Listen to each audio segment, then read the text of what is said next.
آپ نے لوگوں کے ساتھ ظلم کیا ہے, آپ نے مینڈیٹ پہ ڈاکہ ڈالا ہے, آپ نے لوگوں کی سیٹیں چوری کی ہیں, آپ لوگوں پہ ظلم کر رہے ہیں اس صوبے میں بھی اور پاکستان میں بھی. سو آپ کے یہ الفاظ نہیں کی کوئی حیثیت ہے. دیکھیں, جس جماعت نے 17 سیٹیں لی ہوں اور ان کی حکومت جو ہے وہ سینکڑوں سیٹوں سے بنا دی جائے, تو آپ کیا سمجھتی ہیں یہ سرکاری سے پیغام ہوتے ہیں؟ یہ سرکاری پیغام انہوں نے دے دیا, لوگوں نے جو ان کی پارٹی کے ہو گئے شاید کسی نے ریٹ بھی کر دیا ہو. صاحب, پولیٹیکل سٹیبلٹی اور سیاسی استحکام کا ذکر بھی کیا مریم صاحبہ نے. اس پولیٹیکل سٹیبلٹی کو یقینی بنانے کے لیے کیا کیا جا سکتا ہے سر؟ بیکاز ایک اہم ترین فریق اور اسٹیک ہولڈر اس سسٹم کا پی ٹی آئی ہے, آپ لوگ ہیں, اور اس پولیٹیکل انسرٹنٹی کو سرٹنٹی میں بدلنا, اسٹیبلٹی میں بالکل بالکل, اس کا تو بڑا آسان راستہ ہے. They should leave the government tomorrow, اور وہ جو حقیقی نمائندے ہیں قوم کے وہ آ کے بیٹھیں. لوگوں نے جس کو ووٹ دیا ہے, جب وہ قوم کے اللہ نے حکومت سنبھالیں گے, جن کو عوام نے اپنے لیے پسند کیا ہے, جن کو چوز کیا ہے, تو پولیٹیکل سرٹینٹی آ جائے گی. انسرٹینٹی تو ہونی ہے. جس وقت جن کو ہرایا گیا ہے, جو جیتے نہیں ہیں, وہ سیٹوں پہ بیٹھے ہوں گے, اور پھر آپ کہیں کہ اس ملک میں کوئی سیاسی استحکام آ جائے, تو یہ نہیں آ سکتا. جیسے ون لائنر, اس کے اوپر زیادہ ٹائم ویسٹ کرنے کی بھی ضرورت نہیں ہے. بھئی میں جنہوں ووٹ دیتا ہے انہوں تسی اگے نہیں آن دیتا, اور جو الیکشن ہار گیا اس کو بٹھا دیا. سیاسی استحکام کی بات کس منہ سے کرتے ہیں لوگ؟ کوئی سیاسی استحکام. سر, رانا ثناء اللہ ابھی بھی کہہ رہے ہیں کہ وہ سر آپ کے پاس 2 آپشنز تو آج بھی موجود ہیں, ایک معافی مانگنے کے عمران خان کے, اور دوسرا رانا ثناء اللہ کہتے ہیں وہ آج بھی بات کرنے کو تیار ہیں. سو کیا آپ اندرونی طور پہ مشاورت کر رہے ہیں؟ بیکاز ابھی تو ایک سٹیل میٹ دکھ رہا ہے نا شیخ صاحب, لگ رہا ہے. رانا ثناء اللہ صاحب کی باتوں کو بھی میں کیا کہہ سکتا ہوں. ایک طرف وہ کہہ رہے ہیں ہم آج بھی مذاکرات کرنا چاہتے ہیں, دوسری طرف یہیں آپ کے ٹی ویوں پہ بیٹھ کے وہ 2 دفعہ کہہ چکے ہیں کہ ہم 5 سال سے پہلے اس کو باہر نہیں آنے دیں گے, جو ہم سے ہو سکتا ہوا وہ ہم کریں گے اور اس کو اندر رکھیں گے. آپ سمجھتے ہیں کہ ایک طرف آپ ہمارے بندوں کو ڈنڈے ماریں, ان کو عدالتوں میں ڈریگ کریں, اور ہمارے لیڈر کے بارے میں آپ کہیں کہ ہم جھوٹے کیسز اتنے ڈالیں گے کہ باہر نہیں نکلنے دیں گے. ساتھ ٹو لک گڈ آپ کے ٹی وی پروگرامز میں وہ یہ کہہ دیں کہ ہم مذاکرات کرنا چاہتے ہیں کہ ساڑھے منہ پاگل رکھیا جائے, لوگوں کو آپ پھول بنانا چاہتے ہیں. اور دوسری رہے گی معافی کی بات. عمران خان صاحب نے کیٹیگریکلی یہ کہہ دیا تھا کہ آپ سی سی فوٹیج نکال لیں 9 مئی کے واقعات کی, اور اس میں اگر یہ ثابت ہو جاتا ہے کہ ہمارے لوگ تھے یہ کچھ کرنے والے, اور جو لوگ ہوں گے تو ان کی باز پرس بھی کی جائے گی اور پھر ہم معذرت بھی کریں گے. اگر نہیں تو خان صاحب کہتے ہیں کہ پھر آپ کو جھوٹے مقدمات بنا کے ہمیں اندر رکھنے پہ معافی مانگنی چاہیے. تو وہ تو کہتے ہیں کہ آپ معافی مانگیں کیونکہ آپ نے ہمارے سر, میں یہی تو کہہ رہی ہوں, یہ سر ایک ایکسٹریم پوزیشن لے لی گئی ہے نا سر. ایک سسٹم کے اندر it seems all bets are off right now, everybody is all in. مسئلہ یہ ہے کہ sir just because somebody has taken over the government fraud سے, دھوکے سے, تو ہم اپنے حق کے لیے لڑنے کی بجائے ہم یہ کہیں کہ اب ہم ایکسٹریم پوزیشن نہ لیں, اب ہم درمیانی پوزیشن لے لیں کیونکہ یہ حکومت میں بیٹھ گئے. نہیں, یہ اس طرح اتنے کمزور نہیں ہیں ہم اگر اپنے حق کے لیے نہیں لڑ سکتے تو ہم لوگوں کے حق کے لیے کیا لڑیں گے؟ یہ ایکسٹریم پوزیشن نہیں ہے, اٹس دا رائٹ پوزیشن ہے, یہ ایگزیکٹ پوزیشن ہے. اور اپنے حق کے لیے کیسے لڑنا چاہ رہے ہیں ابھی آپ؟ کیا حکمت عملی مرتب پائی ہے؟ جو قانون اور آئین جو جس چیز کی اجازت دیتا ہے, پرامن احتجاج یہ ہمارا حق ہے. On the floor of the house احتجاج ہمارا حق ہے. عدالتوں میں ہم کیس لڑ رہے ہیں, خان صاحب تمام کیسز عدالتوں میں لڑ رہے ہیں, کوئی عدالت کے باہر جا کے نہیں لڑ رہے ہیں, عدالت کے اندر ہمارے وکیل پیش ہوئے ہیں. یہی وہ میڈیمز ہیں جہاں ایک قانون اور حق کی لڑائی کی جاتی ہے. ہاں, جب آپ اس میں بھی لوگوں کو پرامن احتجاج نہیں کرنے دیتے, وہاں بھی آپ لوگوں کا منہ بند کرنے کی کوشش کرتے ہیں, وہاں بھی آپ ٹویٹر بند کرنے کی کوشش کرتے ہیں, وہاں بھی آپ واٹس ایپ کے اوپر کوئی ایسی فائر وال لگانے کی کوشش کرتے ہیں کہ چیزیں ڈاؤن لوڈ نہ ہو سکیں, منہ یعنی کہ ہونٹ سینے کی آپ بات کرتے ہیں, تو چیزیں تو پھر خراب ہوتی ہیں. جس چیز کو آپ دبانے کی کوشش کریں گے نہ حق, وہ باہر نکلتی ہے ایرپٹ کر کے. تو میں یہ سمجھتا ہوں کہ جو ہمارا رائٹ ہے آئین کے مطابق, اگر آپ ہمیں اس کے تحت بھی پرامن احتجاج نہیں کرنے دیتے تو پھر کیا بحث کیا رہے گی یہ پیچھے؟ اور سر, سڑکوں کے روک کرنے کی بات کی عمران خان صاحب نے کہ اب سڑکوں پہ آیا جائے گا, اگلے چیف جسٹس کو نوٹیفائی کرنے کا تقاضا بھی کیا. یہ سڑکوں پر کب نکلا جائے گا؟ کوئی ٹائم فریم سیٹ ہوا اس حوالے سے؟ دیکھیں, آپ نے دیکھا کہ پنجاب کتنی بڑی تعداد میں 2 دنوں کے کریک ڈاؤن کے باوجود باہر آیا ہے. ڈیٹینشن آرڈرز نکالے گئے ہیں مہر کہ بندے 14 اگست کو جشن نہ منا سکے، 13 کی رات کو باہر نہ نکل سکے. 3 MP کے آرڈرز نکالے گئے ہیں، لاٹھی چارج کیا گیا ہے، شیلنگ کی گئی ہے. لوگ اس کے باوجود کتنی بڑی تعداد میں نکلے، جس نے نہیں بھی نکلنا تھا پھر بھی وہ نکلا. تو جلدی لائے عمل خان صاحب نے بتایا ہے وہ دیں گے، پورا من احتجاج ہوتا رہے گا. اور اگر یہ انہوں نے ایسی روش جاری رکھی تو پھر ایک گرینڈ احتجاج ہوگا. اور میرے خیال میں ان سب کو سمجھنا چاہیے کہ لوگوں کو حق بات سے آپ نہ روکیں تو ان کے لیے بہتر ہے. بہت بہت شکریہ. شیخ وقاص اکرم ہمارے ساتھ موجود تھے. آپ کو بتاتے چلیں برطانوی ماہر معیشت کی نگرانی میں تیار کیے گئے وزیر اعظم پاکستان نے آج ایک 5 سالہ منصوبہ سامنے رکھ دیا ہے. مجوزہ معاشی ایجنڈے کا روڈ میپ سامنے رکھ دیا ہے. اسٹیفن ڈرکن نے ترتیب دیا ہے یہ پلان جس کے تحت سال 2028 تک سالانہ 6% کی رفتار سے معاشی ترقی حاصل کرنا اور 2028 تک برآمدات کا ہدف $60 ارب تک لے جانا، نجی سرمایہ کاری کو فروغ دینا، برآمدات میں اضافہ کرنا، یہ تمام تر چیزیں ترجیحات میں شامل ہوں گی. پلان میں توانائی اور کاروباری لاگت میں کمی، اس کی بھی تجویز شامل ہے. جبکہ چین سے ٹیکنالوجی کی پاکستان منتقلی کے علاوہ جوائنٹ وینچرز کے ذریعے برآمدات کو فروغ دینے کی سفارش بھی کی گئی ہے. ٹیکس ٹو GDP 13.5% اور سرمایہ کاری اور برآمدات 15% تک بڑھانے کی تجویز بھی دے دی گئی ہے. مگر اس پلان میں سب سے زیادہ اہم مجوزہ منصوبے پر عمل درآمد کے لیے سیاسی استحکام اور پولیٹیکل سٹیبلٹی کو ضروری قرار دیا ہے. اس میں کوئی شک نہیں.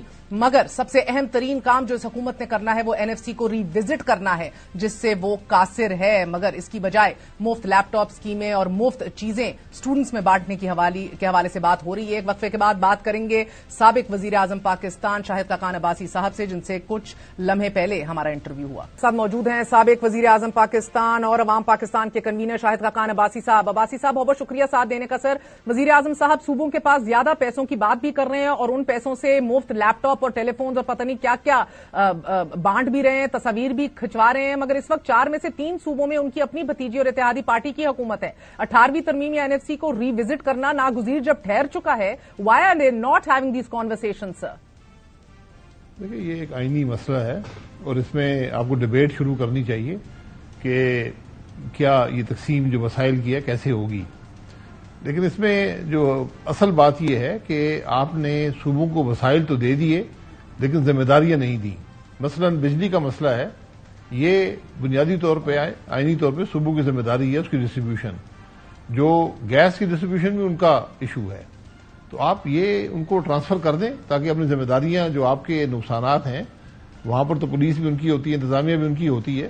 تو یہ صوبوں کا کام ہے کہ یہ دونوں کام کریں اور جو اگر اس کا نفع نقصان ہے اس میں وہ شریک ہوں. تو بنیادی طور پہ آپ کو شاید صاحب ایسا ہی ہے، مگر کاؤنسل آف کامن انٹرسٹ میں نہ یہ بحث شروع ہوئی ہے، نہ یہ مزید ذمہ داریاں جس طرح آپ کہہ رہے ہیں ان کو سونپنے کی بات ہو رہی ہے یا پھر ان سے یہ حصہ واپس لینے یا ری وزٹ کرنے کی بات ہو رہی ہے. کیوں نہیں ہو رہی sir? 4 out of 3 governments are very much in their control. جی میں یہی کہہ رہا ہوں کہ دیکھیں یہ گورنمنٹس بیٹھ کے خود فیصلہ نہیں کر سکتی. اگر آئینی مسئلہ ہے تو آئینی ترمیم کرنی ہوگی. لیکن یہ باتیں آپ اگر میڈیا پر کریں گے تو اس سے ابہام پیدا ہوتا ہے. پارلیمان اس کی جگہ ہے یا میٹنگ بلانے CCI کی، وہاں پر حقائق ان کے سامنے رکھیں. اور اس بات میں کوئی شبہ نہیں ہے کہ یہ ممکن نہیں ہے کہ وفاق غریب سے غریب تر ہوتا جائے اور صوبے امیر سے امیر تر ہوتے جائیں. یہ ممکن نہیں ہے، اس طرح ملک نہیں چل سکتا. تو اس کو ایک پراپر آج آپ نے کہا یو رائٹ کہ کانسٹیٹیوشنل امینڈمنٹ کی ضرورت ہوگی اینڈ ایبسولوٹلی سر. مگر ابھی لگ رہا ہے کہ 2/3 اکثریت حاصل کرنے کے لیے ایک اور طریقے کی کانسٹیٹیوشنل امینڈمنٹ کے لیے تگ و دو میں ہے یہ حکومت. وہ کانسٹیٹیوشنل امینڈمنٹ NFC کو ری وزٹ کرنے کے لیے نہیں ہے، because that conversation hasn't even started sir.